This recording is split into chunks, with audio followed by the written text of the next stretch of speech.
tuning in every weekday from 9 a.m. to 10 a.m. And you'll catch the hottest morning show in America. Yeah, we're going to say that. Right, the hottest morning show in America. I said it. America. What? I did. Only in America. Listen, you can catch some positive affirmations. National days. News, shenanigans. Local, national, the whole nine, and the dance off. So don't miss the show. Yeah, don't miss it. Want to drink? Drink on that. Drink on that.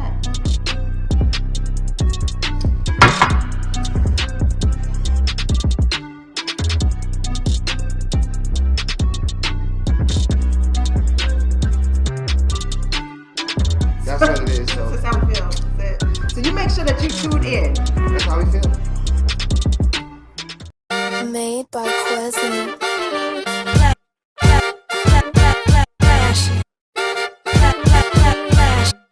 Miami Morning Show. You watching the wake up, the wake up, the wake up, the wake up, the wake up, the wake up, wake up. Miami Morning Show. You watching the wake up, the wake up, the wake up, the wake up, the wake up, the wake up, wake up. Miami Morning Show. You watching the wake up, the wake up, the wake up, the wake up, the wake up, the wake up, wake up. Miami Morning Show. You watching the wake up, the wake up, the wake up, the wake up, the wake up, the wake up, wake up. Miami Morning Show. You Miami Morning Show. You watching the you watching the Miami Morning Show. You watching the wake up, the wake up, the wake up, the wake up, the wake up, the wake up, wake up. Miami Morning Show. You watching the wake up, the wake up, the wake up, the wake up, the wake up, the wake up. Miami Morning Show. You watching the wake up, the wake up, the wake up, the wake up, the wake up, the wake up, wake up. Miami Morning Show. You watching the wake up, the wake up, the wake up, the wake up, the wake up, the wake up, wake up. Miami Morning Show.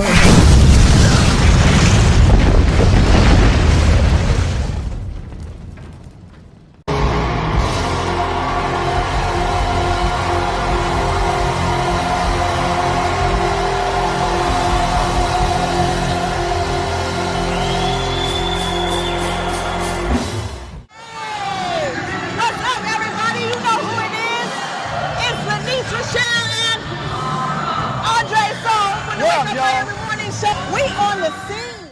Yes, for the OJ's farewell tour. Yeah, it's for the OJ's. Man, listen, OJ's, we love you, we love you, we love you. You've taken us through so many journeys in our life. Yo, so check this out. We got some interviews coming up. Y'all make sure y'all follow the ones, cause we back.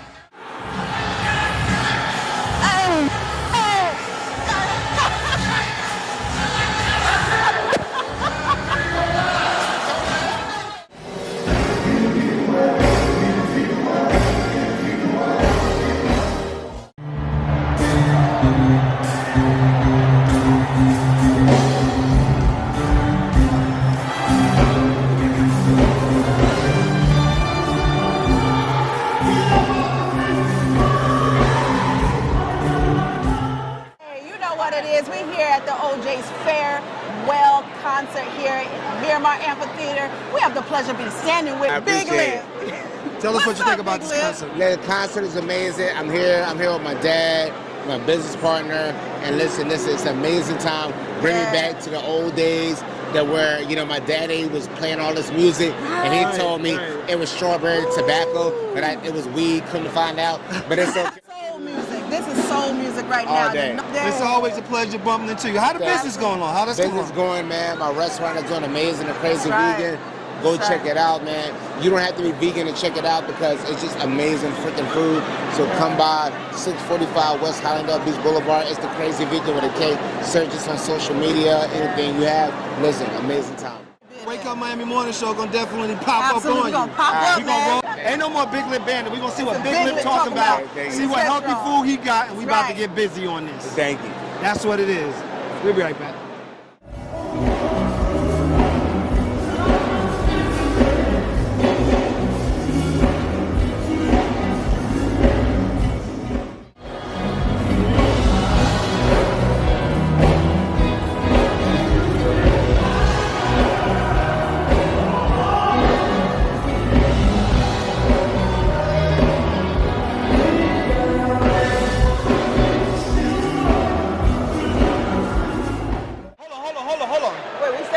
You wanna know where we at? Where we at? They wanna know where we at? Where we at? We outside!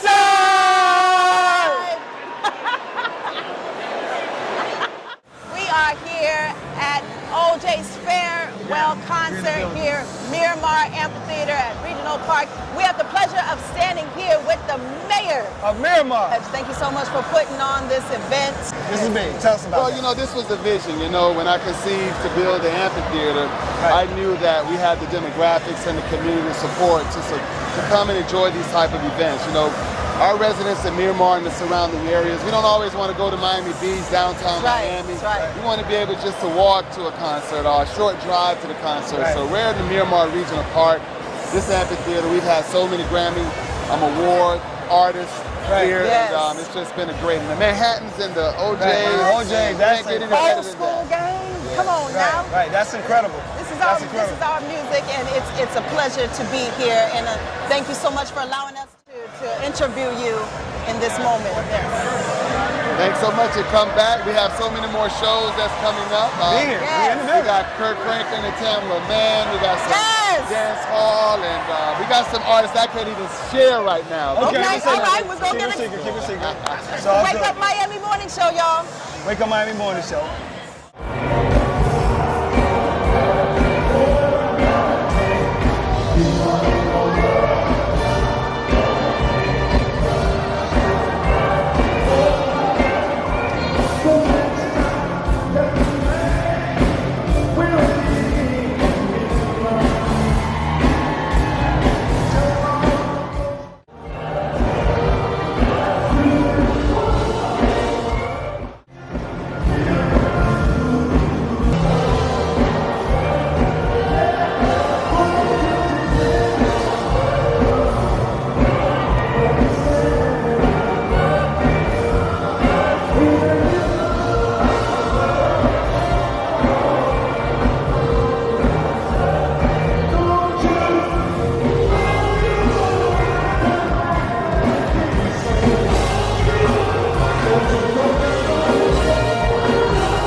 My intern experience was great.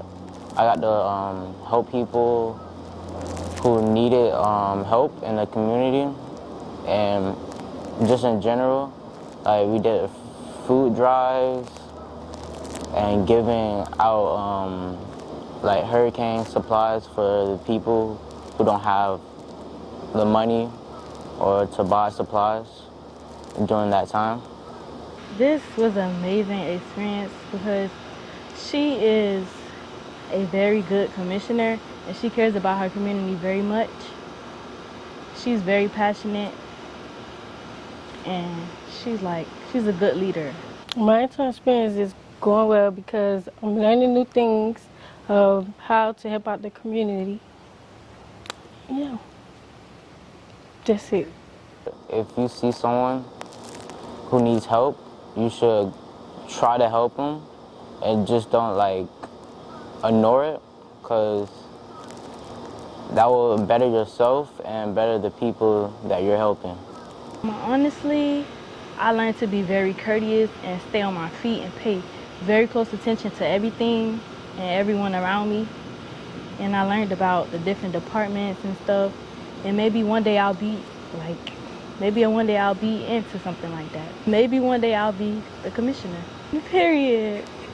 I learned to help out others in the community. Neat. Commissioner, she's very friendly, and like I said, she's passionate about her job, and she does care about her community very much. And she goes out of her way, and she tries to make as much stuff possible as she can. She likes to give back to the community. What I found about the commissioner is that she's a kind woman, and And if there's a problem in the community, she'll try her best to help the people. And overall, she's just a kind person. I learned that Commissioner Christine loves serving her community. That's her #1 thing. I would tell someone about interning for Commissioner King is that you should take the opportunity to help the people that's in need. And it'll be a great experience working with her. She's a great person. Overall, if you need anything, she'll be there to help you. I would tell another intern to pay attention to everything that's going on around you so that you can learn and teach others. I would tell someone after me to be very consistent and be patient and just let the time, just take your time. Thank you, Commissioner King. All the things you helped me learn while working here. And I got to learn new things that I didn't know that was happening in the community. And I try my best to help. I'm working with you, the people. I would tell Commissioner Christine that she's a nice person and I love what she do by helping out her community. Yeah.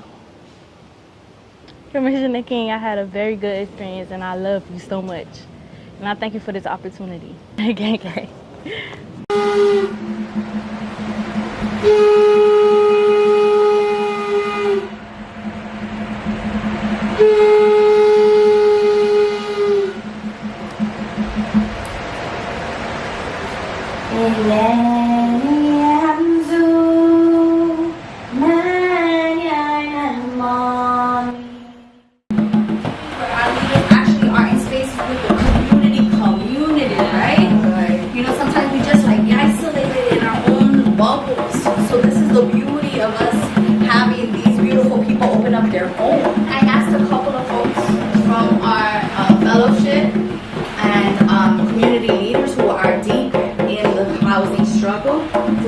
Words and open up, same as like we do on the DJ Spark on our Zoom calls, right? The prompt is, right, it's simple. It's like, what's heavy on your shoulders right now about housing? And where do you see, like, we talk about disruption. We got smashed up in here. We got women with broken heels disrupting. So it's natural that the right for creative disruption fellows are also here. So what is the community disrupting right now? We're trying to fix the system and break down these walls, right? And our whole entire sort of theory of change is that we want community control and community ownership of resources. That starts with the land, but it also is our renewable energy, it's the jobs in our community, and we want to build, we want to own, we want to build and maintain our own blocks. So right now, Push Buffalo started with 20 blocks. We're in 40 blocks. We're in about 150 parcels of land. We're building affordable housing. The positive thing is that community-based organizations are rising up. We have Not for Self is a group of community-based organizers against development. In Dorchester, we have Reclaim Roxbury that's doing the same thing in Roxbury. Then you Keep It 100, JP. So folks are rising up and thinking about development in a different type of way. So that's a positive piece of it. We don't know if we could stop this development though. That's just keeping it what it is. What we are trying to do is making the development what we consider to be legal under the current fair housing regulations and laws. What weighs heavy on my heart is, what am I fighting for? You know, what are we fighting for with our neighbors? What are we trying to protect? Because with Ironbound, one of our biggest housing struggles has been around public housing and trying to maintain our public housing. There are 10,000 people on the waiting list for public housing. And so I look up to Wawa's organization, Push Buffalo, as the ideal. That's the North Star, right? You own the blocks. But it wasn't really that it took us 1 year. It's that we've been building for decades of making sure that we're organizing public housing tenants with private housing tenants, right? Because they need to see their struggle as shared, because they're often pitted against each other. Public housing ruins the neighborhood. I'm like, you're renting, you're just as precarious, and you have less protection from HUD. So we try to gain, you know, really align the tenant associations in the public housing with the tenant unions that we're able to do building by building. You know, a lot of the things that we're like battling here at the fellowship is like, we often think disruption is direct action. Going out to the streets, you know, contesting that way. We need that. That's a tactic. That's not the strategy. You know, so hearing you actually bring up disruption, we think about creative disruption. How are we being creative? How are we using the tools that we got? How are we using the moment, the political advantages right now in our benefit? We have to do something. Okay? I'm very sorry to have to do this like this, but I want to make sure you catch people before they leave. So, on behalf of the board chair, who is sitting all the way over in that corner over there, and she hasn't introduced herself. We wanted to give everyone here from the EJ Fellowship a little piece of Miami that you can take with you. Power. Power. Power. Power. Power. Power. Transformation. Transformation. Transformation. Transformation. Transformation. Transformation. And miracles. And miracles. And miracles. And miracles. And miracles. And miracles. I want it. I want it. I want it. I want it. I want it. I want it. I need it. I need it. I need it. I need it. I need it. I need it. I got to have it. I got to have it. I got to have it.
That, and if I ever got in a position to do something for this community and do it properly.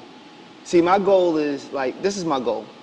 I wasn't born here, but I was born to serve black people, period, no matter where I'm at. I could be in Louisiana, I could be in Kentucky, it doesn't matter. I was born to serve my people 100%. I don't believe in coming here and taking something and not giving back. You have to give back because that is the righteous thing to do. You got to give back some shape, form, or fashion because that's just what it is. Because if you give, then you are making room. I was going to say is making room. You're making room to receive. That's the thought process behind it. So when I come here, I offer, you know, I've been here since I was 13. I moved here in 1982. I couldn't stand this place. It was hot. From where? New Jersey. Jersey. Well, actually, we moved from Jersey because my mother worked for Eastern Airlines, right? So we moved from New Jersey to Atlanta. We lived in Atlanta for 4 years, and then she got this really good job down here, and she moved me down here, right? 1982, I never forget it. Actually, I'm putting it in my book. And when I got here, I saw lizards running on the ground. I was like, oh no. I was like, Mommy, we're in the island somewhere. I didn't think that we were still in America. I did not think it at all because we used to fly all over to the Caribbean. I was like, are we still in America? She was like, yeah. I was like, well, where are the squirrels at?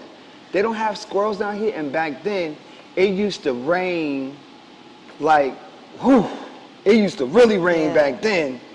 And you would get these frogs on your window with the suction cups.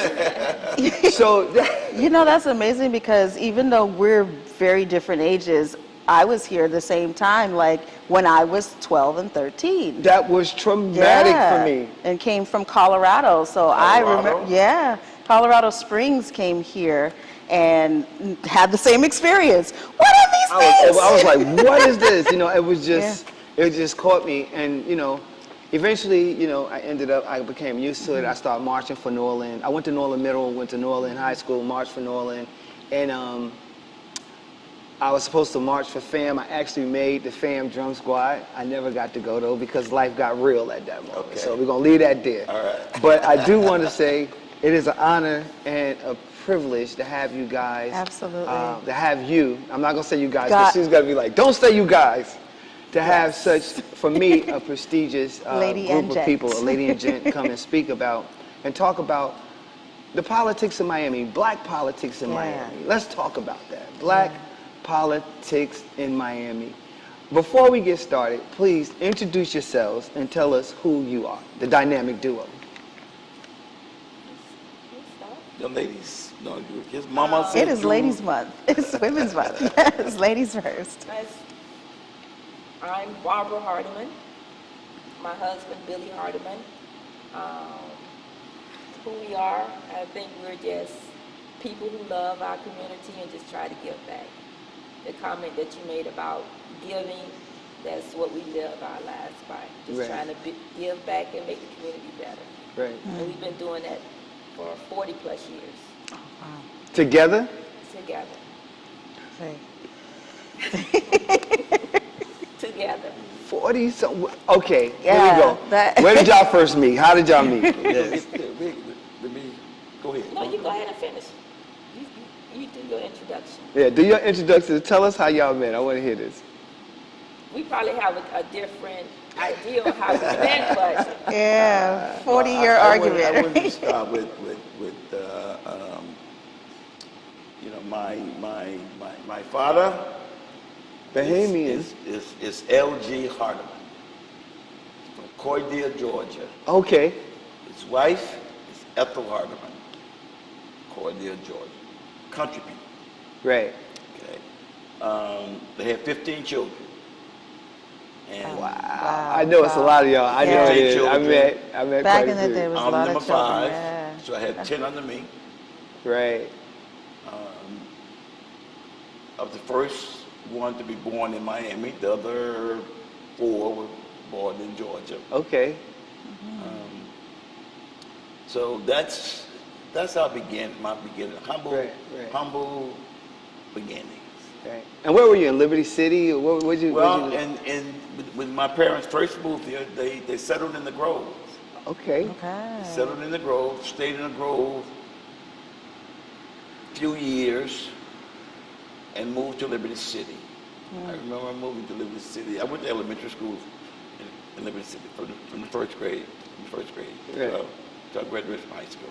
Right. So that's interesting. And I was actually born in Hollywood, Florida. Okay. Grew up in Carver Ranches, which is now known as West Park. Right. Yes. I would say my my household wasn't as functional as it could have been. Mm-hmm. And I always heard from my elders, get an education, get an education. Right. Yes, yes. So my way of getting out of the situation I was in was to get my GED when I was 15 years old and attend Miami-Dade Community College. And that's where I met him. At Miami. I went to Miami-Dade. So when you met her, what did you say when you saw her? What was in your mind? Well, I was the president of the student union, the Black Students Union. Okay. And she was I was a journalist for the school newspaper. And my assignment was to go and do an interview about these radical students. Uh-huh. I went to go interview, saw him. To me, it was love at first sight. Oh, I never wrote the article, never wrote another story. Wow. Joined the Black Student Union, and from there, we just grew closer and closer together. What did he say to woo you? Oh Yes. my gosh. I just remember it was you know, when you're tall, dark, and handsome. That's right, yes. I'm such in awe right now. I'm such in awe right now because I was president of the African Student Union there too. Oh, really? At the WUMMS campus. Okay, yeah. outstanding. Yeah, Okay, I was. And I can't think of the lady's name. She was a black lady, had dreads. She was over the African American studies there. I can't think of her name, and it escapes me right now. Yeah. But it'll come back. But Well, you know, growing up in Miami, right? Growing up, some of these first memories is like, I didn't realize we were poor.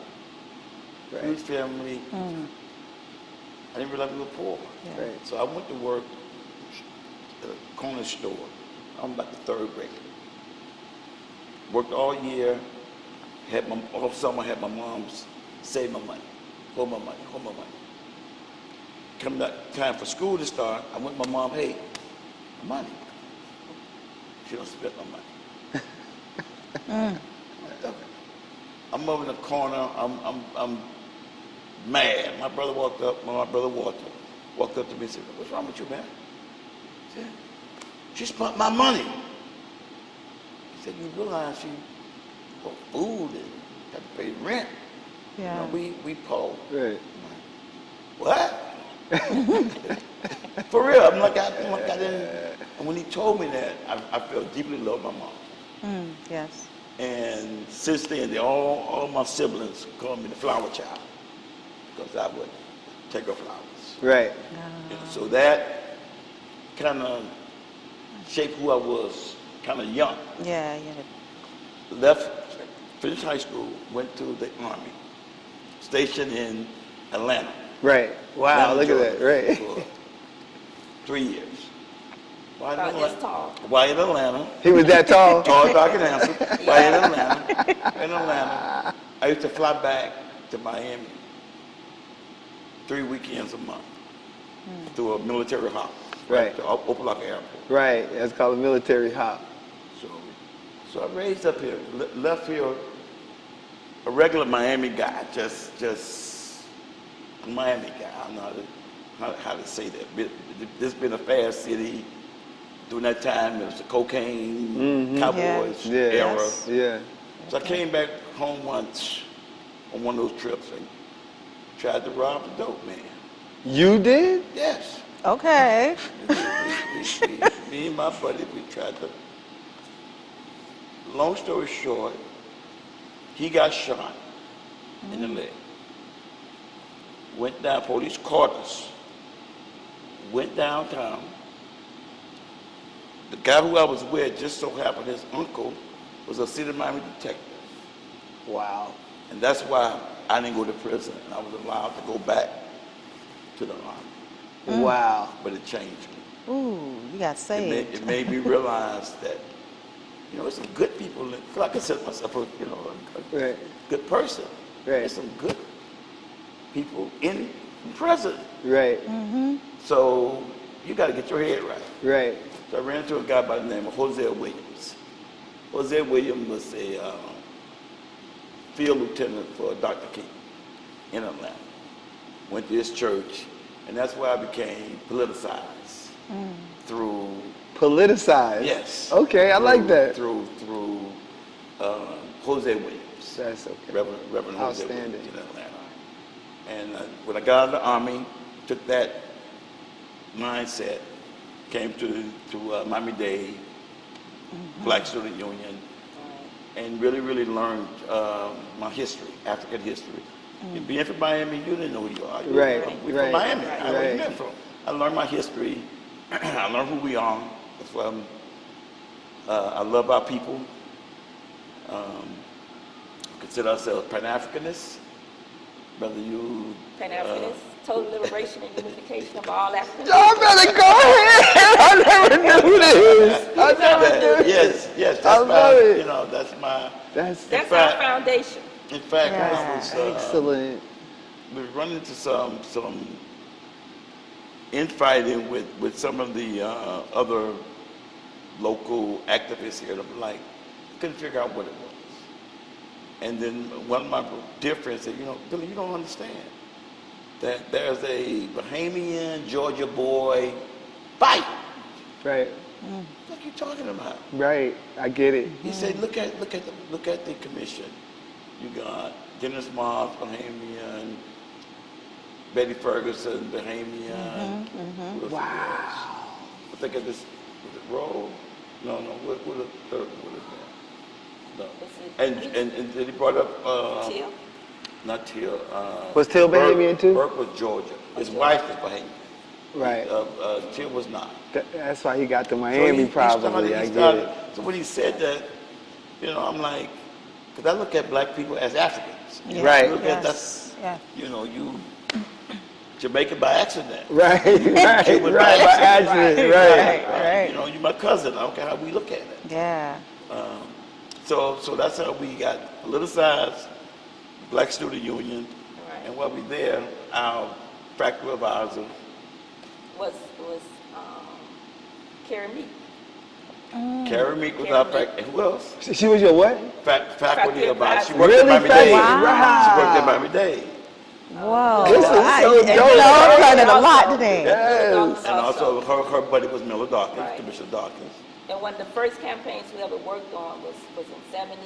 I think it was Rapid Transit that Carrie Meek got us involved with, and we worked on her first campaign. So she kind of got us into working on campaigns. That's outstanding. So that brings me to this question. With all of that history and how you all got started in politics, it was like a natural joining for the two of you. Yes. What is the importance of maintaining the political footprint in Black Miami, actually? It's extremely important. If you don't have a political presence, you don't share in the goods and services that particularly the government has to offer. Right. So if you are not represented, if you're not in the room when the decisions are being made, it's to your detriment as a community. Yeah. Right. So it's extremely important that we keep a representation in a big way. I can remember one of the things that Billy Mom said to us once that stands out. Because we were always in the street marching. If it was a march, if it was an issue, we were out there leading the march. And she said, you know, it's important to be out there, but it's also important to be at the table. Right. Yes. You at the table, that's where the decisions are made. Yeah. So we took that advice and worked hard to try to get seats at the table. Before you move, I want to. Something just sparked me, and I'm sorry. I want to ask this question. What was that temperature like back in the 70s? Because I've been here since 1982. When I first came here, I was 13 years old. I know what Miami was like.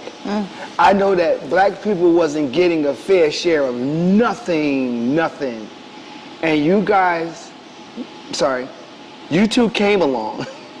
Because she's going to keep saying it like that. She's right. You two came and pushed an agenda, a platform. But I want to know, from your eyes, what was it like, college students, and seeing the disappropriateness within the political infrastructure here in Miami?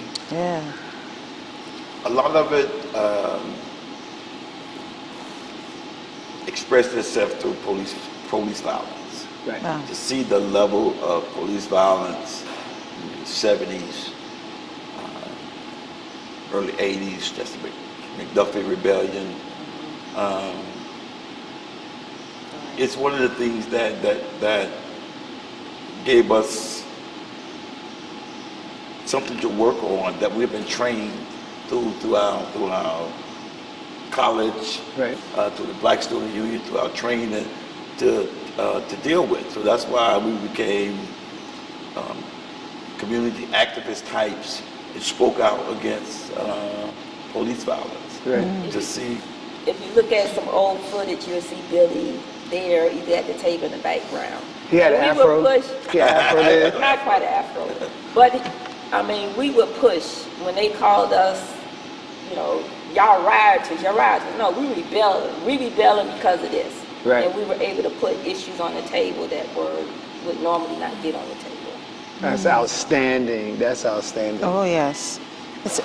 What was one of the biggest challenges that you faced in putting together campaigns, and how did you overcome that? Political campaign? Yes. In modern day campaigns, it's the funding. Okay. It's the money. Right. It's to get your message out. I don't care how good your message is, right. how good of a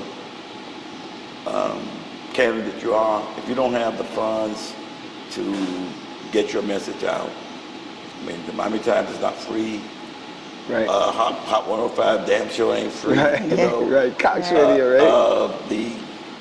The mailers, you know, it's the money.